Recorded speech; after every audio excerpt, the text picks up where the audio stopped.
The sun hung low over the alien training grounds, casting long shadows across the cracked, red earth. The heat shimmered in the air, but the warriors standing in a wide circle did not move.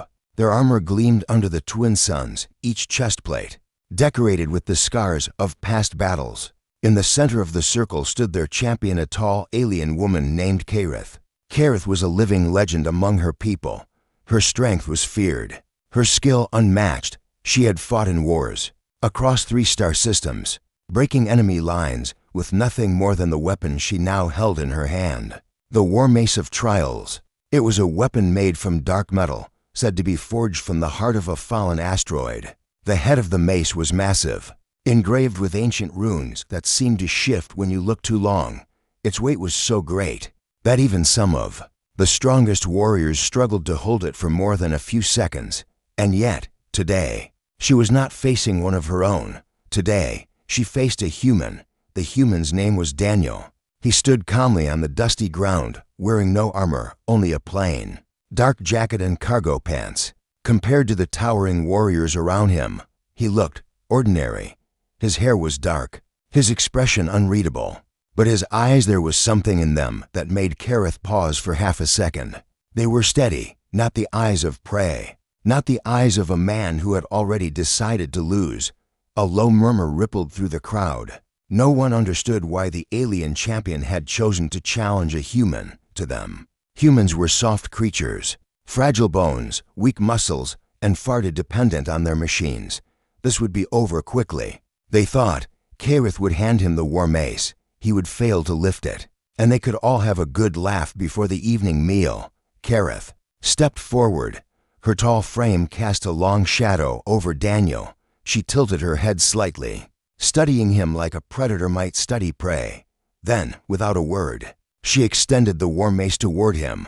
The crowd leaned forward, some whispering. "Bets." Daniel glanced at the weapon. The head of the mace looked heavy enough to crush a tank. He could see the faint shimmer of the runes, almost like they were breathing. He had never seen anything like it. "What is this?" he asked, his voice calm but carrying across the circle. "The trial mace," Kareth replied. "Our tradition is simple. Any who can hold it may claim the right to stand among our warriors, but none from your kind have done so."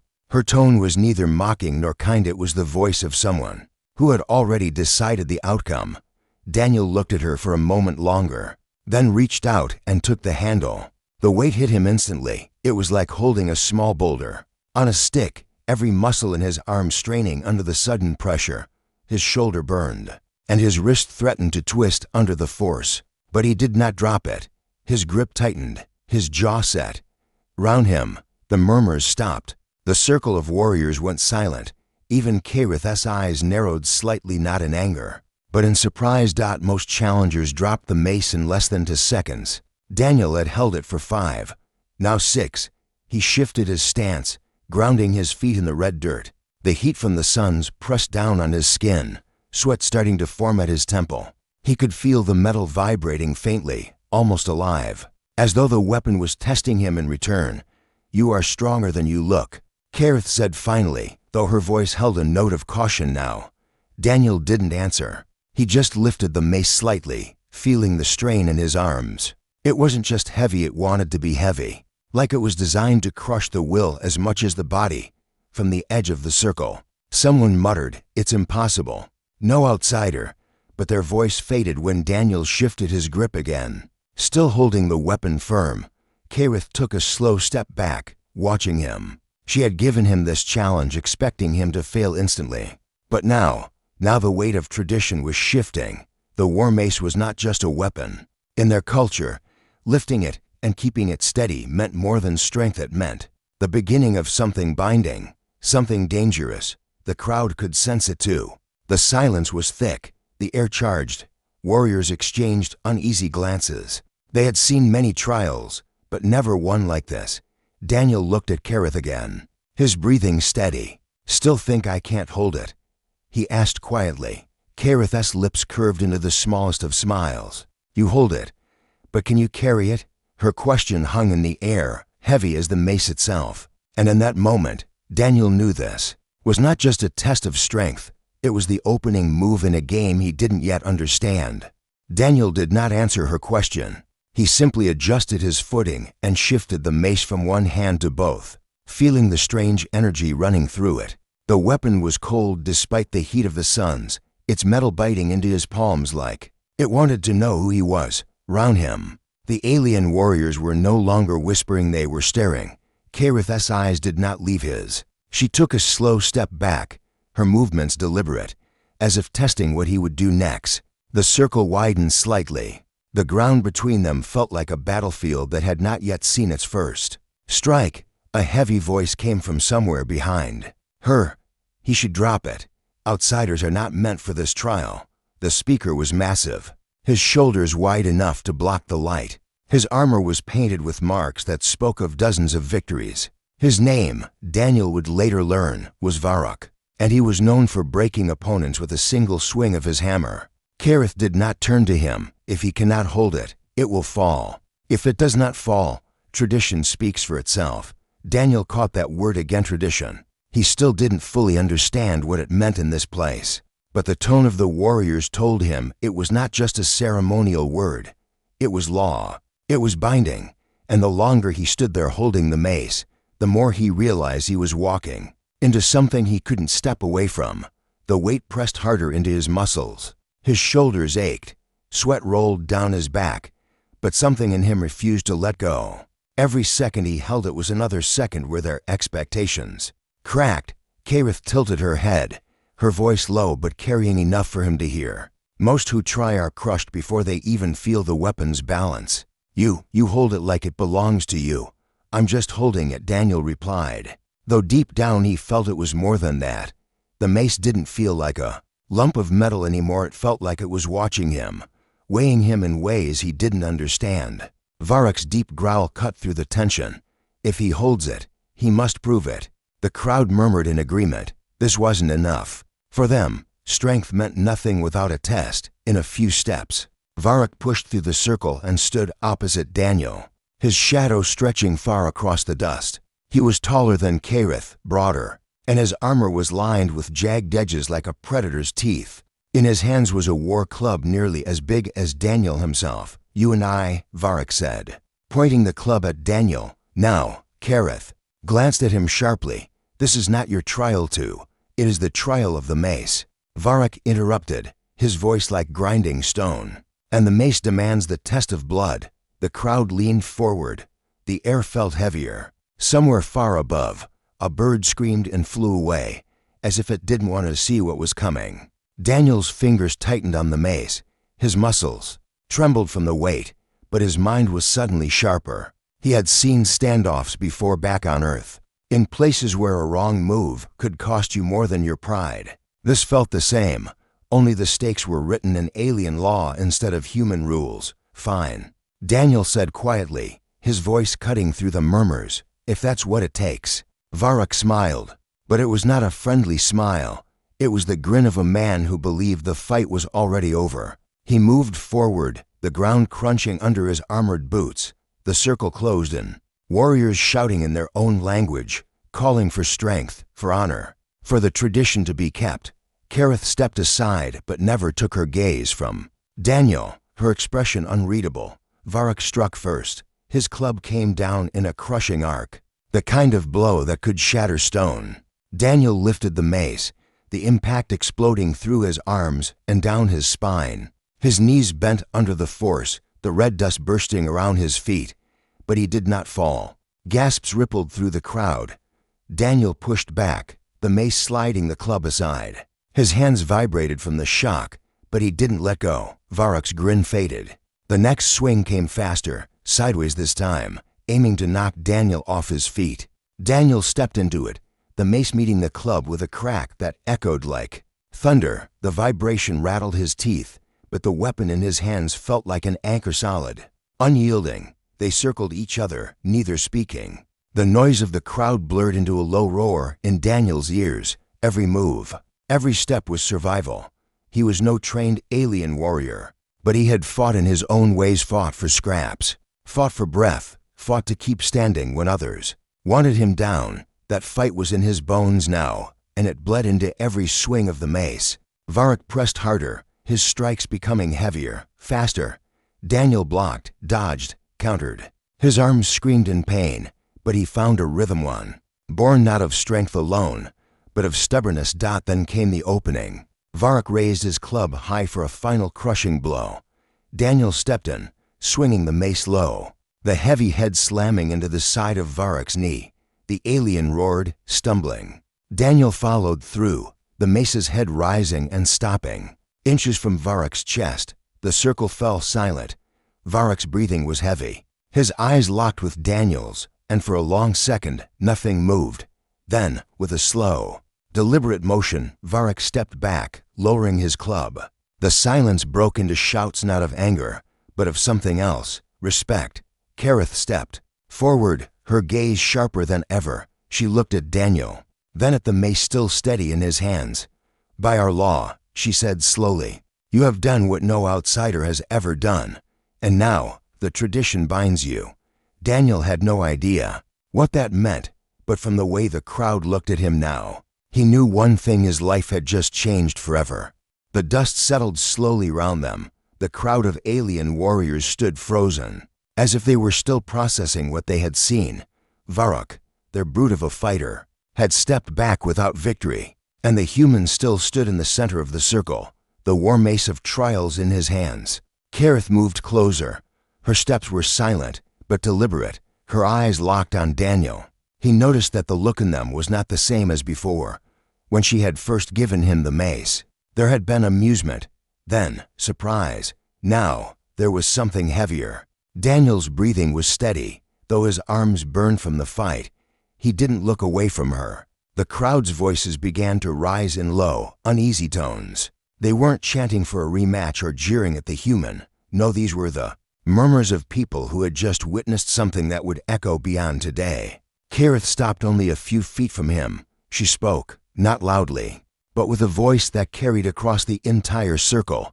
"You have lifted the mace. You have held it. You have fought with it. By the laws of our ancestors, the tradition is clear." Daniel frowned slightly. "And that means, what exactly?" Her gaze stayed fixed on him, unreadable. "It means you are now bound to me." A ripple went through the warriors. Some gasped. Some muttered sharply. Others looked as if they had just seen lightning strike. Daniel blinked, unsure if he had heard her right. "Bound, as in our law," Kareth continued. "When a challenger accepts the mace from a warrior and proves themselves worthy, they claim more than just respect. They claim an unbreakable tie. They are joined to the one who gave them the challenge by honor, by duty, and by blood." Daniel's grip tightened on the weapon without meaning to. The words felt heavy, almost as heavy as the mace itself. "Joined? Are you saying this is some kind of alliance?" The corner of her mouth twitched. "It is more than an alliance. It is life bond. From this moment forward, you are under my protection, and I am under yours. We fight together. We win together. If one falls, the other follows." The meaning sank in slowly.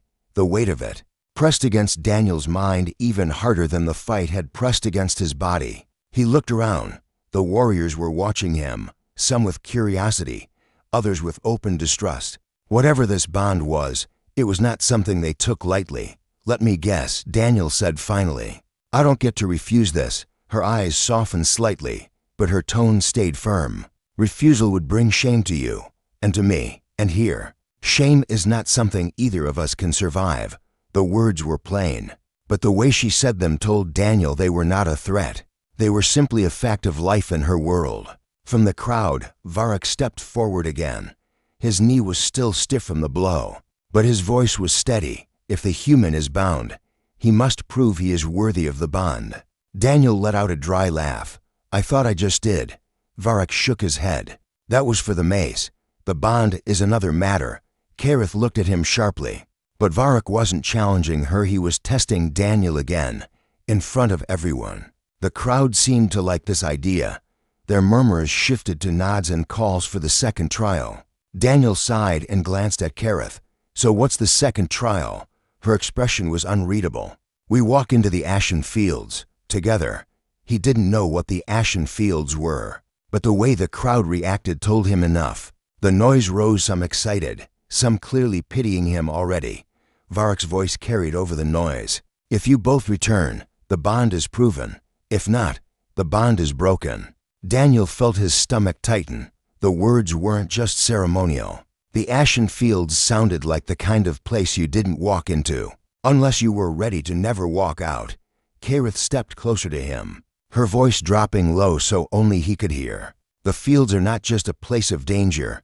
They are a place where truth comes out. Whatever you are hiding, it will be seen." He gave her a puzzled look. "I'm not hiding anything." She studied him for a long second, as if deciding whether to believe him. Then she turned to the crowd. "We leave at first light." The circle broke apart, warriors stepping back, still staring at the human who had upset the balance of tradition in a single day. Some looked impressed. Others looked as though they were already planning for his failure.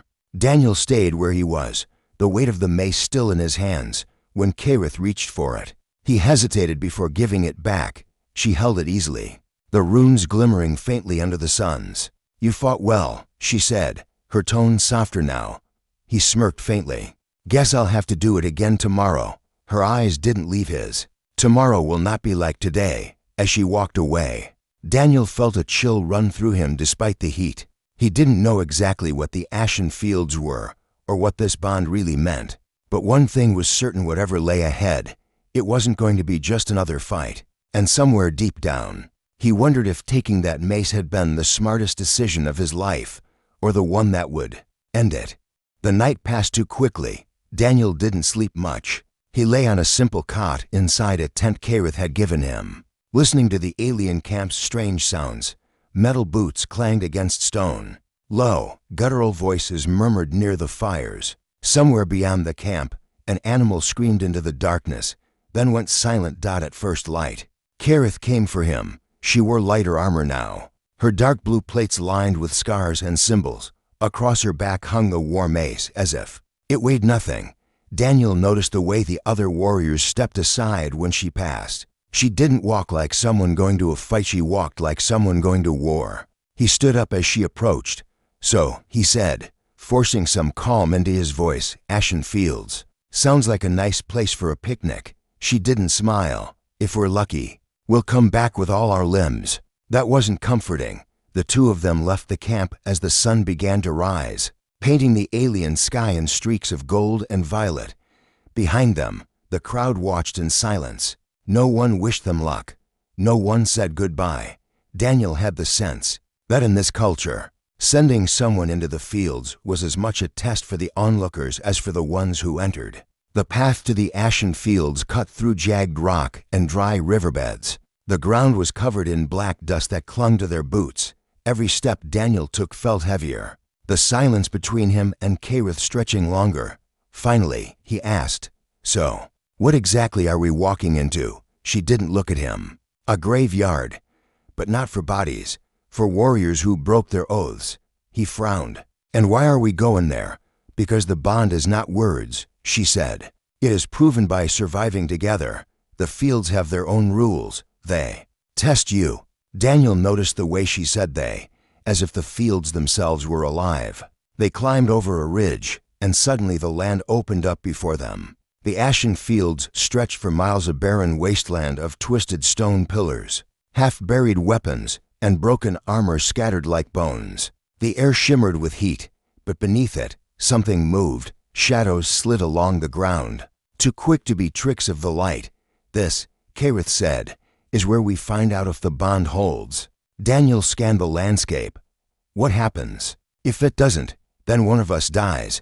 Her answer was so casual that for a moment, he thought she was joking. Then he saw her expression. She wasn't joking. They walked into the fields. The ground was softer here, the black dust sinking under their boots like ash from a long-dead fire. Every so often, Daniel thought he heard whispers, but when he looked around, there was nothing. Kareth moved with caution, scanning the pillars and the empty spaces between them. "Stay close," she said. "The first test is always separation. The fields will try to pull us apart." Daniel was about to reply when the air changed. The heat vanished in an instant, replaced by a cold, so sharp it bit into his skin. A fog rolled in from nowhere, wrapping around the stone pillars until the world turned gray. Kareth?" He called. "I'm here," her voice answered from somewhere to his left. But when he turned, she wasn't there. The fog thickened, and the whispers grew louder. They weren't in any language he knew, but the tone was unmistakable mocking. Cruel. The shadows moved faster now, circling him, their shapes just out of sight. He tightened his grip on the short blade Kareth had given him before they left camp. "Not today," he muttered. Something lunged from the fog. He swung hard, the blade slicing through nothing but air. Another shape darted past, clawing at his shoulder. He stumbled but stayed upright. Then a voice cut through the whispers, a woman's voice, sharp and commanding. "Daniel." He turned and saw her, standing only a few feet away now. The fog swirled around her, but didn't touch her. She tossed something at him, the war mace.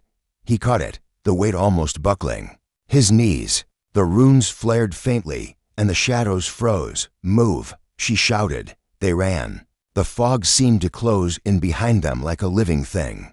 Daniel could hear claws scraping against the ground. Just out of reach, every breath burned his lungs. But the mace's weight somehow steadied him. It felt right in his hands, almost as if it knew where he needed to swing before he did.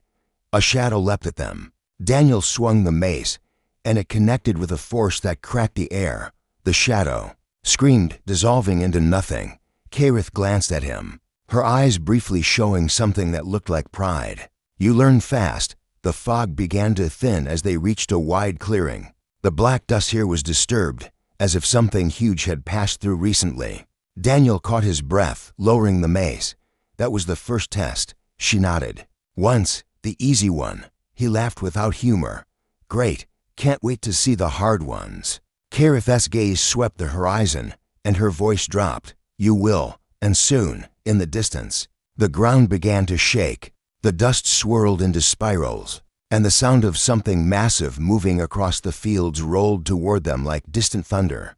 Daniel tightened his grip on the mace, his arms aching but steady. Whatever was coming, it was no shadow, and for the first time since he'd arrived in this strange place, he wondered if even Kareth wasn't sure they would make it out alive. The tremors deepened, rolling through the ground in slow, heavy pulses that Daniel could feel in his chest. Each one was followed by a low, rumbling sound that wasn't quite a roar, but carried the same promise of danger. The horizon seemed to ripple as dust plumes rose, twisting into the air like the breath of some giant beast.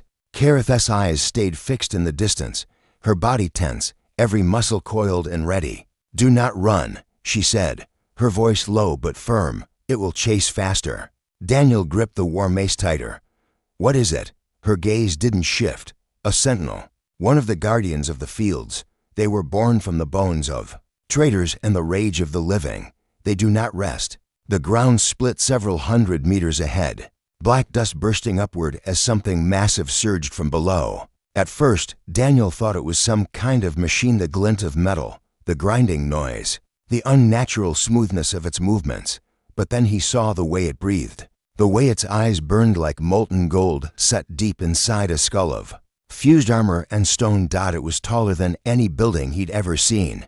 For legs, each ending in claws sharp enough to cut through steel, its back bristled with spines, and its mouth was filled with jagged shards, as if it had swallowed broken swords and kept them. The creature let out a deep, guttural sound that made the air itself vibrate. Daniel's grip tightened instinctively. Kareth stepped forward. "It comes for the bond," she said. "If it kills one of us, the bond is broken. If we kill it, the bond is sealed."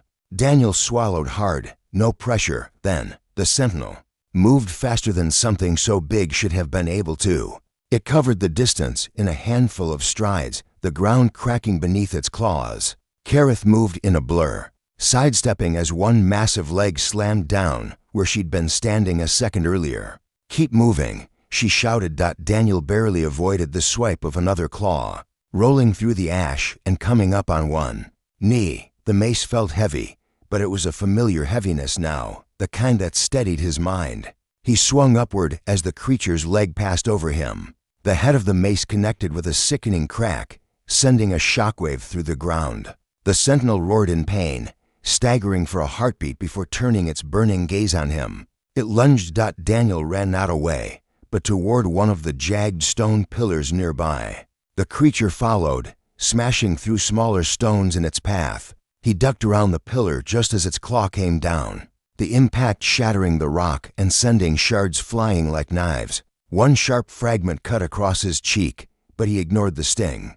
Kareth was already climbing the creature's side, moving with the speed and confidence of someone who'd done this before. Her blade glinted as she slashed at the base of one of its spines. The sentinel roared again, twisting violently to throw her off. She landed hard but rolled to her feet in one motion. "Strike the joints," she called. Where the armor splits, Daniel didn't waste time. As the creature swung its head toward Kareth, he sprinted toward its nearest front leg. The runes on the mace seemed to pulse in rhythm with his heartbeat. He swung with everything he had, the weapon slamming into the joint just above the claw. The crack of impact was louder this time, and the sentinel staggered, its front half dipping. Lower to the ground, Kareth didn't miss the opening. She leapt, landing on the creature's head, and drove her blade deep into one of its molten eyes. The sentinel thrashed, its roar now high and furious, its legs clawing at the earth in a frenzy. Daniel barely managed to keep his footing as the ground shook violently. He saw Kareth hanging on, her arms straining as the creature tried to fling her away. Instinct took over. He ran forward, swinging the mace upward into the base of the creature's skull with a force that made his arms scream in pain. The impact made a sound like stone cracking under ice. The sentinel froze for half a second, then collapsed with a deafening crash, its body smashing into the black dust and sending a cloud into the sky. Silence followed, broken only by the sound of Daniel's ragged breathing.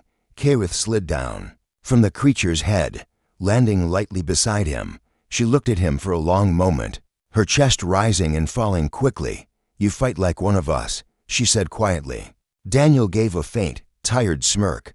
"Guess that means the bond's sealed." She nodded once, the faintest hint of a smile touching her lips. "It is sealed until death." The words carried more weight than he expected. Round them, the black dust slowly settled, revealing the ruined battlefield they'd left behind. The sentinel's body was already starting to sink back into the ash, as if the fields themselves were reclaiming it. Kareth turned her gaze to the horizon. "We're not done here," she said. "The fields test in threes. One more remains." Daniel felt his muscles ache at the thought, but the fire in her voice told him she wasn't speaking metaphorically. Whatever was next, it would be worse. He looked at the mace in his hands, the runes still glowing faintly, and then back at her. "All right," he said. "Let's finish this." Kareth's eyes narrowed, and she gave a single nod. The wind shifted, carrying with it a sound Daniel hadn't heard before, a distant, rhythmic pounding, like the heartbeat of something enormous waiting in the dark. And with that sound, the fields seemed to grow even colder. The wind carried that deep, rhythmic pounding, and each beat seemed to crawl into Daniel's chest. It wasn't like the heavy stomps of the sentinel they had just killed. This sound felt alive, deliberate, as if something was waiting for the right moment to show itself. The black dust around them shifted in small spirals, curling toward the sound like it was being pulled. Kareth's hand moved instinctively to the war mace on her back. Her eyes narrowed, scanning the broken pillars and jagged ridges ahead. "It knows we're here," she said quietly, almost as if she didn't want the fields to hear her. Daniel adjusted his grip on his own mace. "What is it this time?" "Another guardian." Her gaze flicked to him. "No, this one is older. It doesn't guard the fields, it is the fields." Before he could ask what that meant, the pounding stopped. For a moment, the silence was so complete it felt wrong, like the world itself had paused. Then the ground beneath them fractured, splitting open in a jagged line that stretched across the horizon. A sound like 1,000 bones breaking at once roared out from below. The land heaved. From the crack rose something that made the sentinel look small. Its shape was hard to define, part living, part stone, part shadow. Its body seemed to merge with the ground itself, as if it had grown out of the ash over centuries. Its head was a massive, curved structure of black rock, and within it burned to deep red eyes that didn't just look at you, they reached inside you. Daniel felt his knees threaten to buckle under that gaze. His breath came faster, not because of fear exactly, but because it was as if the thing was pulling the air out of him. Kareth didn't move. Her voice was steady, but her stance had shifted into one of absolute readiness. This is the last trial. It is called the Ash Warden. If we survive, the bond is eternal. If we fall, the fields take us forever. The warden didn't roar, didn't charge. It simply began to move toward them, each step slow but crushing. Like a mountain deciding to walk, the ground trembled, so hard that dust poured down from the nearest stone pillars. Daniel's instinct screamed to keep distance, but Kareth stepped forward. "It will not be killed with strength alone," she said over her shoulder. "It tests the bond itself." "How exactly do you test a bond against that?" he asked. Her answer was grim. "By surviving together. Alone, we will be destroyed." The warden struck without warning. A massive arm, formed of shifting stone and shadow, swung toward them with the force of a landslide. Kareth grabbed Daniel's arm and yanked him down, the attack passing just inches over their heads and smashing a ridge into rubble. They scrambled to their feet, circling the creature. Its movements were slow but impossibly heavy, each strike leaving deep scars in the black dust. Daniel swung the mace at its leg, the runes flaring bright as the head connected. The sound rang out like striking a giant bell, but the warden didn't flinch. "It won't work," Kareth shouted. "The warden feels nothing unless the blow comes from both of us." Daniel blinked. "Then we hit it together." Kareth nodded once. She moved to his side, gripping her mace, and they timed their swings. The next moment the warden turned toward them. They stepped in unison, the twin weapons slamming into its knee joint. This time, the impact was different. The warden staggered, its deep red eyes flashing brighter, almost in anger. They didn't waste the opening. Moving as one, they struck again, aiming for the same spot. A deep crack split the stone-like armor, and the warden's slow, steady breathing turned into a low, rumbling growl. But then it adapted. A wave of black ash exploded outward from its body, slamming into them with enough force to throw them to the ground. Daniel's vision blurred, the taste of grit filling his mouth. He rolled over, searching for Kareth. She was on one knee, coughing, her armor coated in dust. The warden was coming for her. Without thinking, Daniel ran. He didn't even feel the ache in his legs. He just moved, swinging the mace upward in a desperate arc. The runes blazed so bright, it hurt to look at them, and when the weapon struck the warden's arm, it actually flinched back. Kareth rose instantly, stepping to his side. "Together," she said, her voice cutting through the chaos.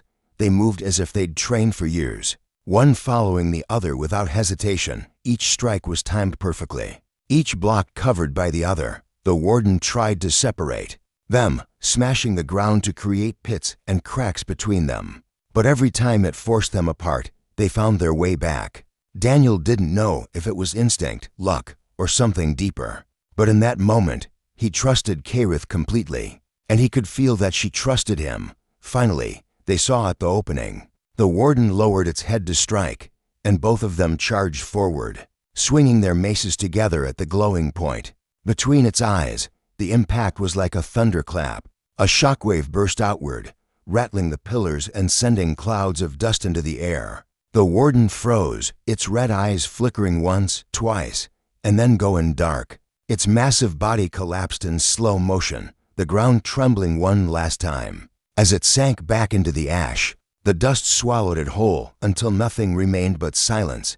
Daniel stood there, chest heaving, gripping the mace so tightly his knuckles hurt. Kareth turned to him, her expression unreadable for a long moment. Then, slowly, she placed her hand over his. "It is done," she said. "The bond is proven. The fields will not take us." Daniel didn't answer right away. He just nodded, feeling the strange weight of her words. Whatever this bond was, it was no longer just tradition. It was real. Behind them, the sky over the ashen fields began to lighten. The trials were over. But Daniel couldn't shake the feeling that surviving them was only the beginning of something far bigger.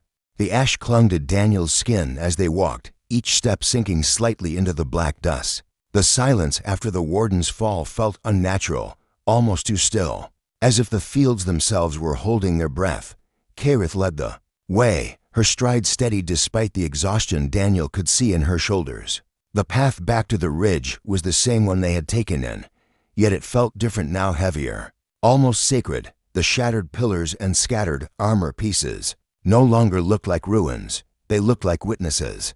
Daniel wondered how many others had walked this way after surviving the trials. If any had at all. For a while, they didn't speak. It wasn't the kind of silence that demanded to be filled. It was the kind that carried the weight of shared survival. Daniel could still hear the echoes of their weapons striking the warden, still feel the way Kareth's movements had aligned perfectly with his, like two parts of a single force. Finally, Kareth stopped at the base of the ridge and turned to face him. "You fought well," she said simply. Her voice was quiet, but in it was something he hadn't heard before, respect that wasn't guarded, wasn't cautious. Daniel smirked faintly. "Guess that means I passed." "You did more than pass." Her gaze didn't waver. "The bond is not just proven, it is now sealed in the eyes of my people. You are one of us." He raised an eyebrow.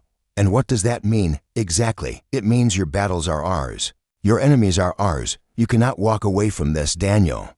Her tone wasn't threatening, just stating fact. "If you are challenged, I will stand at your side. If I am challenged, you will stand at mine.